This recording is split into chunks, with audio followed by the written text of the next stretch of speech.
오늘 같이 은혜 받으실 말씀 보겠습니다. 창세기 17장 9절에서 22절까지의 말씀 같이 보도록 하겠습니다. 창세기 17장 9절에서 22절까지의 말씀, 제가 가지고 있는 구약 성경 20면, 21면에 기록이 되어져 있습니다. 창세기 17장 9절에서 22절까지의 말씀, 제가 가지고 있는 구약 성경 20면, 21면에 기록이 되어져 있습니다. 창세기 17장 9절에서 22절까지의 말씀입니다. 우리 다 찾으신 줄 믿고 제가 먼저 한 절, 여러분이 한 절 이렇게 교독하며 읽도록 하겠습니다. 제가 먼저 읽겠습니다. 하나님이 또 아브라함에게 이르시되 그런즉 너는 내 언약을 지키고 내 후손도 대대로 지키라. 너희 중 남자는 다 할례를 받으라. 이것이 나와 너희와 너희 후손 사이에 지킬 내 언약이니라. 너희는 표피를 베어라. 이것이 나와 너희 사이의 언약의 표징이니라. 너희의 대대로 모든 남자는 집에서 난 자나 또는 너희 자손이 나니라. 이방 사람에게서 돈으로 산 자를 막론하고 난 지 8일 만에 할례를 받을 것이라. 너희 집에서 난 자든지 너희 돈으로 산 자든지 할례를 받아야 하리니 이에 내 언약이 너희 살에 있어 영원한 언약이 되려니와 할례를 받지 아니한 남자 곧 그 표표를 베지 아니한 자는 백성 중에서 끊어지리니 그가 내 언약을 배반하였음이니라. 하나님이 또 아브라함에게 이르시되 내 아내 사레는 이름을 사레라 하지 말고 사라라 하라. 내가 그에게 복을 주어 그가 내게 아들을 낳아주게 하며 내가 그에게 복을 주어 그를 여러 민족의 어머니가 되게 하리니 민족의 여러 왕이 그에게서 나리라. 아브라함이 엎드려 웃으며 마음속으로 이르되 100세 된 사람이 어찌 자식을 낳을까? 사라는 99세니 어찌 출산하리요 하고 아브라함이 이에 하나님께 아뢰되 이스마엘이나 하나님 앞에 살기를 원하나이다. 하나님이 이르시되 아니라 내 아내 사라가 내게 아들을 낳으리니 너는 그 이름을 이삭이라 하라. 내가 그와 내 언약을 세우리니 그의 후손에게 영원한 언약이 되리라. 이스마엘에 대하여는 내가 내 말을 들었다. 내가 그에게 복을 주어 그를 매우 크게 생육하고 번하게 할지라.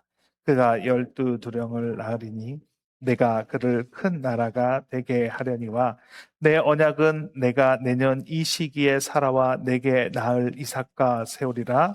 하나님이 아브라함과 말씀을 마치시고 그를 떠나 올라가셨더라. 아멘. 아멘. 오늘의 말씀의 제목은 내 뜻을 내려놓고 주님의 뜻을 선택하라라는 제목으로 말씀의 은혜를 같이 나누도록 하겠습니다. 며칠 전에 신문 기사를 봤는데 그 내용이 그 신문 기사가 한 주일 동안 머릿속에서 떠나가지를 않는 것입니다. 그 제목이 이렇습니다. 좋은 세상 가기 싫어, 떠나기 싫어. 88세 김영옥, 83세 반의정, 눈물. 이것이 그 기사의 제목입니다.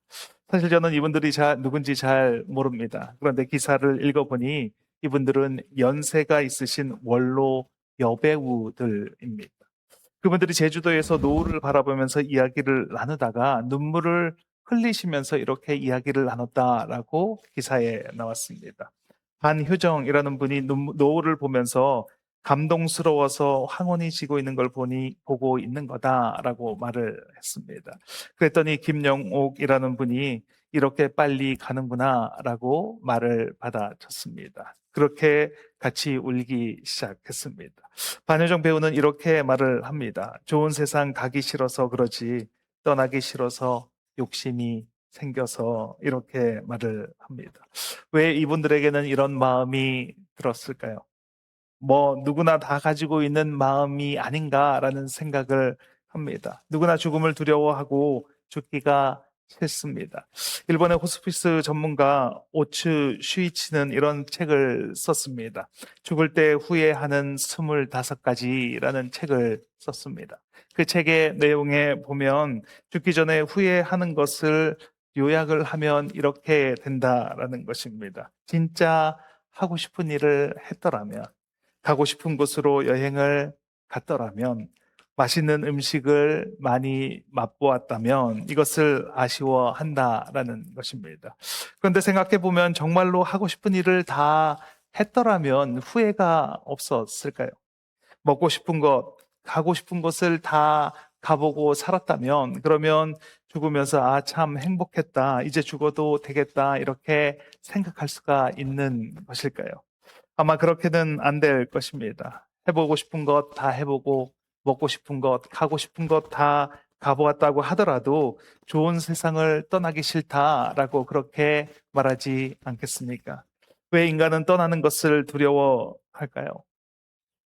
정신과 의사이면서 예일대 교수인 나종호 교수가 쓴 만일 내가 그때 내 말을 들어줬더라면 이라는 책이 있습니다. 이 책에서 이 교수님은 서울대 심리학과를 졸업하고 하버드대에서 공부하고 NIU에서 또 공부를 했습니다. 그리고 지금은 예일대학교의 교수입니다. 그런데 이 교수님은 책에서 자신이 우울증과 불안증을 겪었던 것을 고백을 하고 있습니다. 나종혁 교수가 이렇게 자신의 연약함을 드러내면서 책을 쓴 이유가 있는데 그것은 위로를 주기 위함이다라고 말을 합니다. 정말로 힘들어하는 사람에게 도움이 되는 위로는 상황을 모면하기 위한 어설픈 공감이 아니다 이렇게 말을 합니다. 정말 힘드실 것 같은데 듣는 저도 이렇게 힘이 든데 본인은 얼마나 힘드시겠어요? 이렇게 말을 하는 것이 아니라 저는 당신이 지금 어떤 느낌인지 잘 모릅니다. 하지만 듣고 싶습니다. 배워서 당신을 돕고 싶습니다. 이렇게 나는 잘 모른다라고 그렇게 인정하는 약한 모습을 보여주어야 한다라고 말을 합니다. 그래서 위로와 자신의 연약함을 드러내는 것은 뗄래야 뗄 수 없는 관계이다라고 말을 합니다. 우리나라는 자신을 드러내서 약함을 드러내는 것을 약점이 잡히는 것이다라고 생각을 합니다. 그런 정서가 깔려 있습니다. 그래서 감정을 드러내거나 약점을 드러내지 않도록 교육을 받습니다. 그래서 과장하고 완벽한 척 해야 하는 삶을 살아갑니다. 그러니까 자신을 드러내지 않고 가면을 다 쓰고 살아가는 사회다라고 말할 수 있습니다. 그러니까 어떤 문제가 있을 때 그 문제와 직면하지를 못하는 것입니다. 내 스스로 솔직하지 않은데 어떻게 그 문제와 정면으로 맞닥뜨릴 수가 있다는 말입니까? 어떤 분은 한 번도 자신과 맞닥뜨리지 못한 삶을 살아가는 사람도 있습니다. 그런 분들은 아직 자신의 문제에서 출발도 하지 못한 사람들입니다. 제가 처음 신문 기사를 봤을 때 그 기사가 머릿속을 떠나지 않았던 이유는 이것이었습니다. 처음에 이분들이 예수님을 만났으면 좋겠다. 예수님을 만나야 되겠네. 라는 생각 때문에 머릿속에 남아 있었습니다. 그런데 생각을 하고 또 묵상을 할수록 또 다른 이유가 생기게 되었습니다. 그것은 이분들이 처음으로 자신의 문제와 맞닥뜨렸다 하는 생각 때문입니다. 좋은 세상 가기 싫어, 떠나기 싫어, 이렇게 고백한다는 것은 자기 안에 있는 그 두려움과 불안함과 정면으로 맞닥뜨리는 것입니다.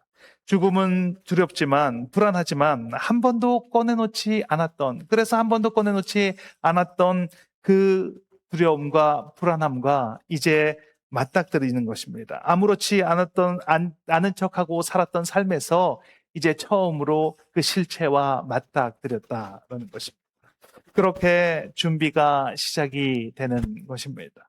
어떤 일이 일어나기 전에 미리 필요한 것을 갖추어 주는 것, 그것이 준비라고 합니다. 그러니까 그 일어날 것에 대해서 마음으로 대비하는 것입니다.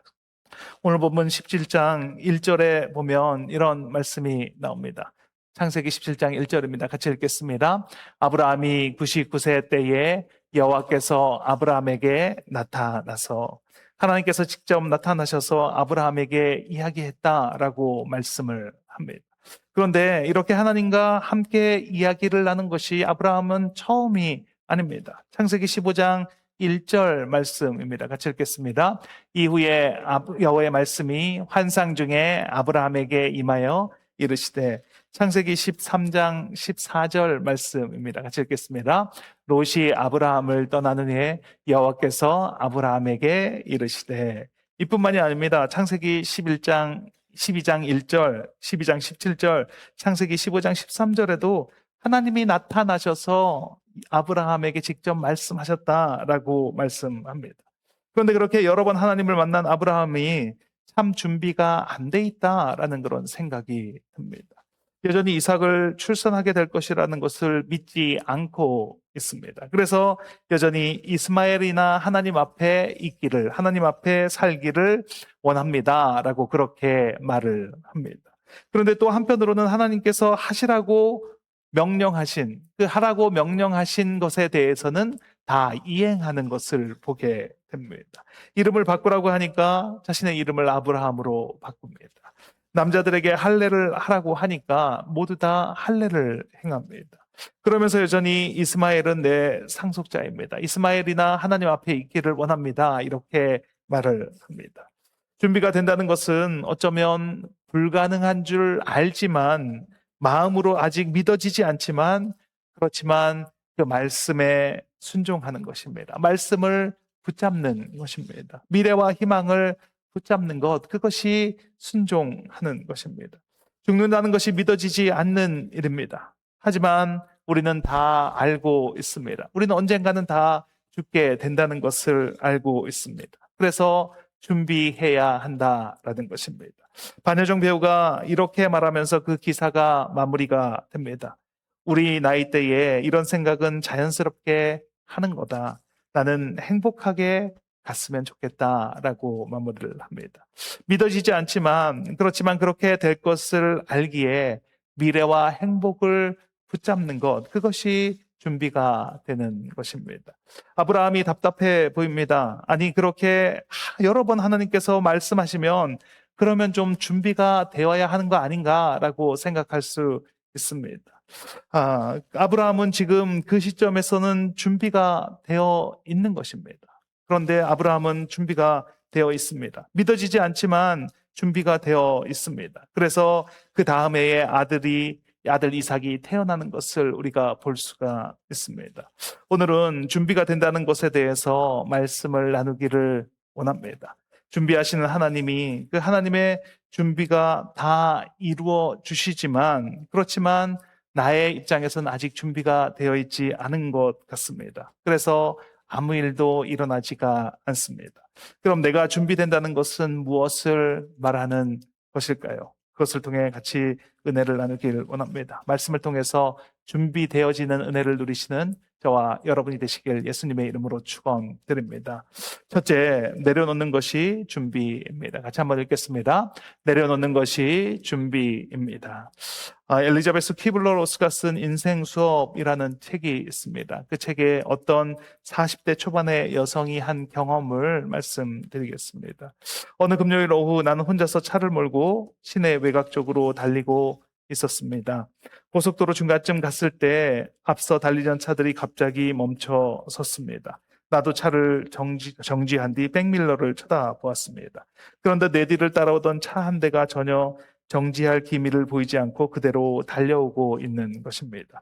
그 차의 운전사가 한순간 한눈을 팔았으며 곧 내 차를 강하게 들어받으리라는 것을 알 수 있었습니다. 그 차의 속도 그리고 내 차와 앞차와의 간격을 볼 때 나는 아주 위험한 상황 속에 놓여 있었습니다. 순간 나는 운전대를 움켜잡고 있는 내 손을 내려다보게 되었습니다. 의식적으로 그렇게 꽉 잡았던 건 아닙니다. 나도 모르게 그런 것이었고 그것이 내가 그때까지 살아온 방식이었습니다. 그러나 계속 이런 식으로 살고 싶지는 않았고 이런 식으로 죽고 싶지도 않았습니다. 나는 눈을 감고 숨을 크게 들이쉬고 양손을 옆으로 내려놓았습니다. 운전대를 놔버리는 것입니다. 삶의 그리고 죽음에 순순히 나를 맡겼습니다. 뒤이어 엄청난 충격이 가해졌습니다. 얼마 후 사방이 고요해지고 나는 눈을 떴습니다. 너무나 놀랍게도 나는 하나도 다치지 않았습니다. 멀쩡했습니다. 내 앞에 있던 차는 박살이 났고 내 뒤의 차 역시 부서져 있었습니다. 내 차는 중간에서 마치 종이장처럼 구겨져 있었습니다. 경찰은 내가 몸에 긴장을 푼 것이 천만다행이다라고 했습니다. 근육이 긴장하면 심한 부상을 입을 확률이 훨씬 커졌다는 것입니다. 나는 큰 선물을 받은 기분으로 그것을 떠났습니다. 단지 다치지 않고 살아남았다는 것 이상의 큰 의미를 지닌 경험이었습니다. 지금까지 늘 주먹을 꽉 움켜쥔 채 살아왔지만 이제는 손바닥 위에 부드러운 깃털을 놓은 것처럼 평화롭게 손을 편 채로 살아갈 수 있다는 것을 깨닫게 되었습니다. 라는 글입니다. 이 여자가 내려놓은 것은 운전대였지만 그것은 또 역시 삶의 방식이기도 합니다.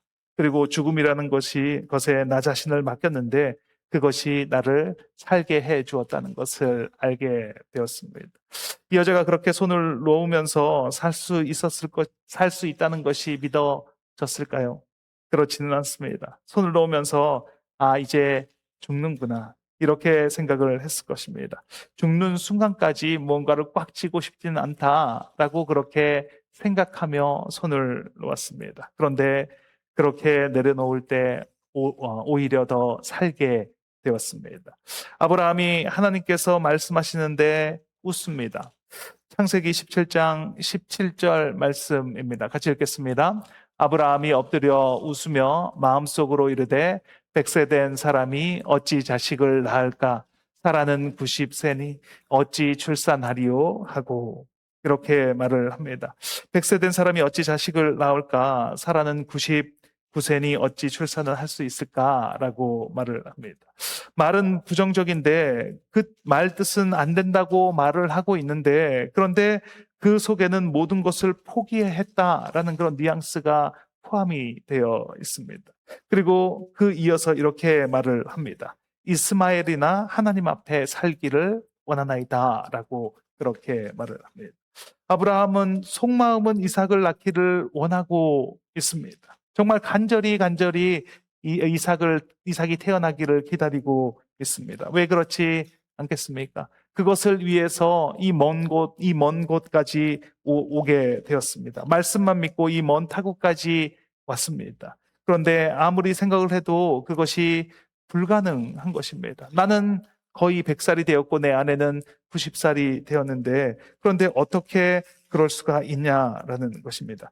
불가능한 것이 이루어진다고 하니까 헷갈리는 것입니다. 말씀에서 된다고 하니까 되겠지. 그런데 생각해보면 생각할수록 불가능한 것입니다. 도저히 이런 일이 일어날 것 같지가 않습니다. 그래서 말과 행동이 따로 노는 상황 가운데 빠지게 되는 것입니다. 이것이 어쩌면 내려놓는 사람들의 그런 중간 과정이 아닌가라는 생각을 합니다. 내려놓지 않은 사람들은 신념대로 자기 뜻대로 살아가려고 합니다. 자기 뜻을 정하고 그 뜻에 맞춰서 살아가려고 합니다. 바울은 이성적인 사람입니다. 그리고 자신의 신념대로 살아갔던 사람입니다. 그래서 자기의 힘으로 뭔가를 해보려고 합니다. 그리고 그 일이 잘 되기도 하고 그 일에 적성이 맞기도 합니다. 그래서 탄력이 붙었습니다. 대제사장에게 가서 공문을 청합니다. 다메섹에 있는 그 그리스도인들을 잡아들이는 공문을 나에게 달라. 그러면 내가 그들을 잡아오겠다라고 말합니다. 살기와 위협이 등등하게 그리스도인들을 체포하러 다메섹 도상으로 가고 있습니다. 그런데 가는 도중에 거부할 수 없는 그런 경험을 하게 됩니다. 거부할 수 없는 힘에 의해서 땅에 엎드러졌습니다. 눈이 보이지가 않습니다. 그리고 의기양양했던 사울의 모습은 완전히 사라지게 됩니다. 사도행전 9장 8절 말씀입니다. 같이 한번 읽겠습니다. 사울이 땅에서 일어나 눈은 떴으나 아무것도 보지 못하고 사람의 손에 끌려 다메섹으로 들어가서 그리고 사흘 동안 보지도 먹지도 마시지도 못합니다. 살기가 등등했던 사울의 그 힘이 완전히 다 빠졌습니다. 눈은 보이지 않아서 누군가 인도해 주지 않으면 어딘가로 이동할 수도 없는 상태입니다. 혼자서 먹을 수도 없습니다. 사흘 동안 먹지도 마시지도 않아서 힘이 빠질 대로 빠진 상태입니다.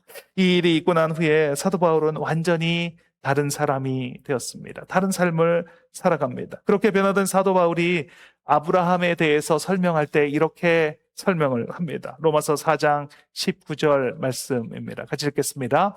그가 100세나 되어 자기 몸이 죽은 것 같고 사라의 태가 죽은 것 같음을 알고도 믿음이 약하여지지 아니하고 아브라함의 믿음이 약하여지지 아니하였다라고 그렇게 말을 합니다.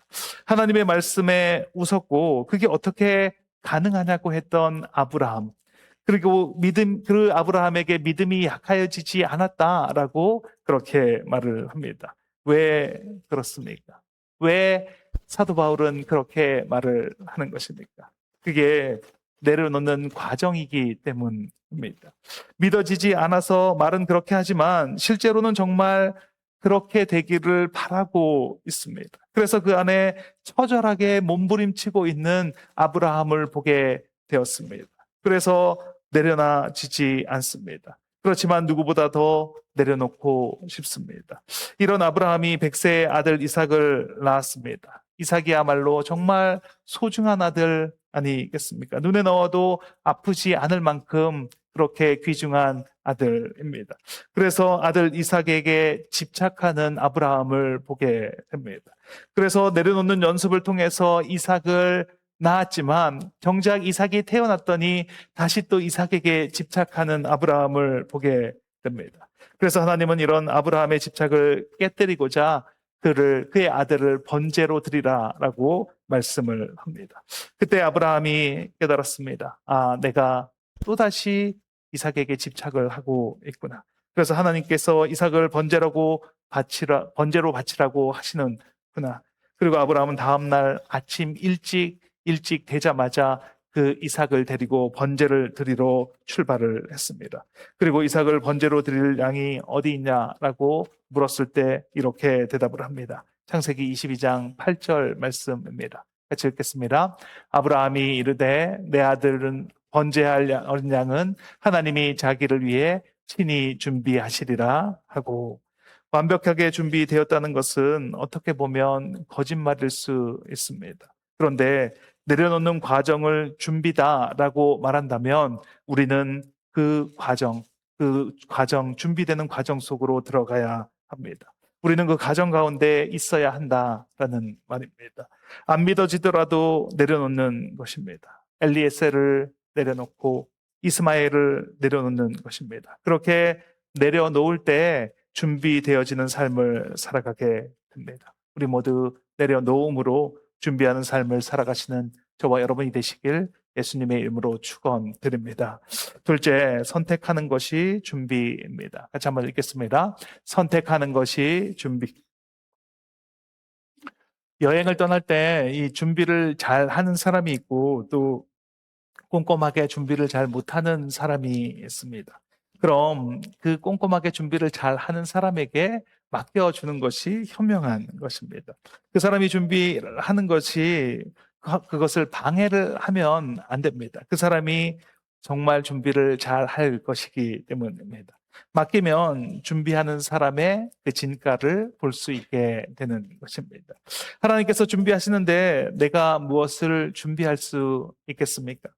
내가 할 수 있는 것은 없습니다. 그냥 맡기면 되는 것입니다. 그런데 한 가지 준비해야 할 것이 있는데 그것은 하나님께 맡기겠다라고 선택을 하는 것입니다. 내가 뭘 해보려고 끝까지 하는 사람은 하나님께서 준비하시는 것을 경험할 수가 없습니다.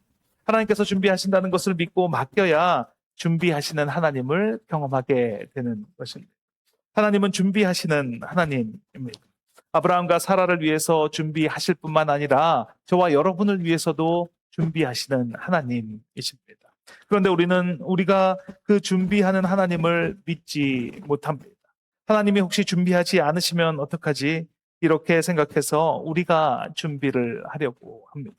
내가 처리해야 속이 시원합니다. 내가 해야 직성이 풀리는 사람이 있습니다. 내가 안 하면 불안해서 살 수가 없는 그런 분들도 계십니다. 그러니까 하나님께서 말씀하실 때 갈등을 합니다. 이것은 분명히 하나님의 음성이 분명한데도, 하나님이 분명히 말씀하셨는데도 망설이게 됩니다. 나의 불안을, 나의 두려움을 내려놓지 못합니다. 그러니까 하나님께서 준비하시는 것을 누리지 못합니다. 계속해서 두려움 가운데 살아가게 되는 것입니다. 앞에서 말씀드린 책 인생 수업에 성공한 한 사업가의 이야기가 나옵니다. 암이 찾아왔는데 그것을 치료하는 과정에 대해서 이야기를 합니다. 언젠가부터 목이 붓기 시작했어요. 아주 빠른 속도로 부어오르더군요. 난 곧바로 암 전문의를 찾아갔고 그 즉시 부어오른 부위를 제거했어요. 그리고 화학 치료를 받았죠. 난 부지런한 사업가에서 부지런한 환자로 변해갔습니다. 검사 결과를 꼼꼼히 확인하고 약을 먹고 의사의 진찰을 받았습니다. 병을 앓는다는 게 그렇게 큰일인 줄 몰랐습니다. 화학치료가 거의 끝나갈 무렵 복직에 대해서 생각해 보았습니다. 그것은 쉽지 않은 일이었고 암 때문에 이제는 내 삶도 너무 심각해졌습니다. 모든 게 살아남기 위해 거쳐야 할 과정이고 모든 게 내가 살아 있음을 하나님께 감사드렸습니다. 그리고 나니 궁금해지더군요. 왜, 무엇 때문에 내가 살아남았을까? 일을 더 많이 하려고 더 생산적으로 삶을 살기 위해서 난 그때서 비로소 깨달았습니다. 지금까지 내가 얼마나 공허한 삶을 살아왔는지. 내가 아는 모든 사람들의 삶의 의미를 성공에 두었고 난 성공이란 이름의 벽을 구성하는 하나의 벽돌에 불과했습니다. 난 그런 삶으로는 다시 돌아가지 않기로 결심을 했습니다. 삶을 다시 설계하고 친구들과 시간을 보내고 즐거움을 되찾으려고 결심했습니다. 공원도 가고 공연도 보러 다니고 지나가는 사람들을 구경하기도 했습니다. 마음의 문을 닫고 지내는 대신 가끔씩 처음 보는 사람과 수다를 떨기도 했습니다. 나는 삶에서 너무 많은 것을 잃고 있었습니다. 지금은 그것을 되찾는 시간입니다. 라고 말을 합니다. 지금까지 진행된 창세기의 아브라함의 이야기를 살펴보면 이렇습니다. 하나님께서 이삭을 주시겠다고 여러 번 약속해 주셨습니다. 하나님은 모든 준비가 끝이 났습니다. 그 자녀를 하늘의 별과 같이 바다의 모래와 같이 많은 자녀를 준비하셨습니다. 그리고 그 자녀를 통해서 천하 만민이 복을 받게 해 줄 것을 모든 것을 준비하셨습니다.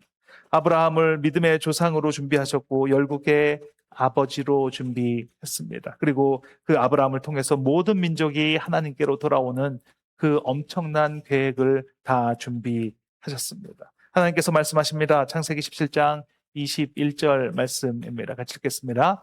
내 언약은 내가 내년 이 시기에 사라가 내게 낳을 이삭과 세우리라. 그런데 아브라함이 준비가 되어 있지 않습니다. 그래서 엘리에셀을 준비합니다. 이스마엘을 준비했습니다. 그리고 지금도 이야기합니다.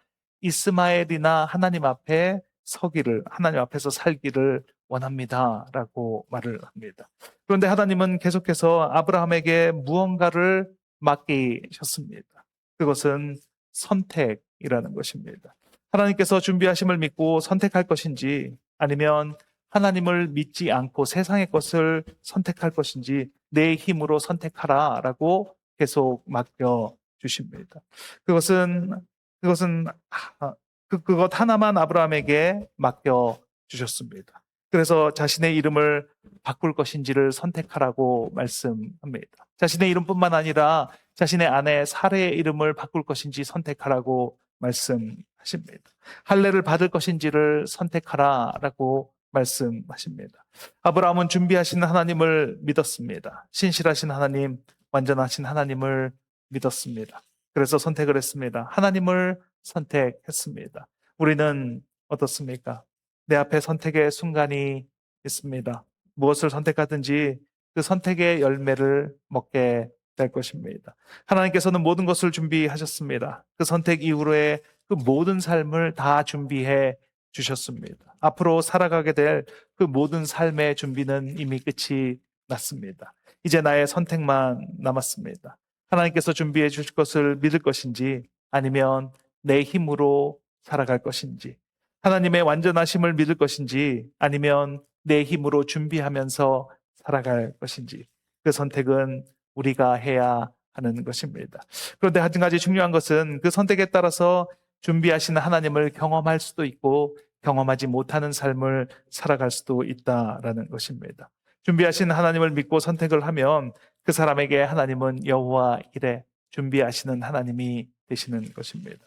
그런데 그렇지 않은 삶을 살아간다면 그 사람에게는 하나님은 아무것도 준비해 주시지 않는 내 인생과 아무런 상관이 없는 하나님이 되시는 것입니다.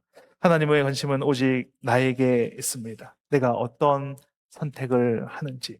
하나님은 모든 것을 준비하시고 내가 선택하기를 기다리신다라는 것입니다. 우리 모두 완전한 하나님을 믿고 결단하심으로 준비하시는 하나님의 큰 복을 누리며 살아가시는 저와 여러분이 되시길 예수님의 이름으로 축원드립니다. 같이 기도하는 시간을 갖겠습니다. 우리는 준비하는 삶을 살아가고 있습니까? 믿어지지 않는다고, 이해되지 않는다고 그냥 그렇게 살아가고 있지는 않습니까? 하나님은 준비하시고 예비하시고 그 준비한 것을 누리며 살아가기를 원하십니다. 그런데 나는 내가 준비하는 삶을 살아가고 있지는 않습니까? 하나님은 믿는 자들을 통해서 역사하십니다. 내 뜻을 내려놓고 삶을 살아가게 하옵소서. 내 뜻이 아니라 주님의 뜻대로 이루어졌음을 선택하는 삶을 살아가게 하옵소서. 갈등을 하더라도 하나님을 선택하는 힘을 허락하시고 그 과정을 온전히 걸어가게 하옵소서. 기도하면 들어주신 주님께 주님 한번 외치시고 통성으로 기도하시겠습니다. 주여.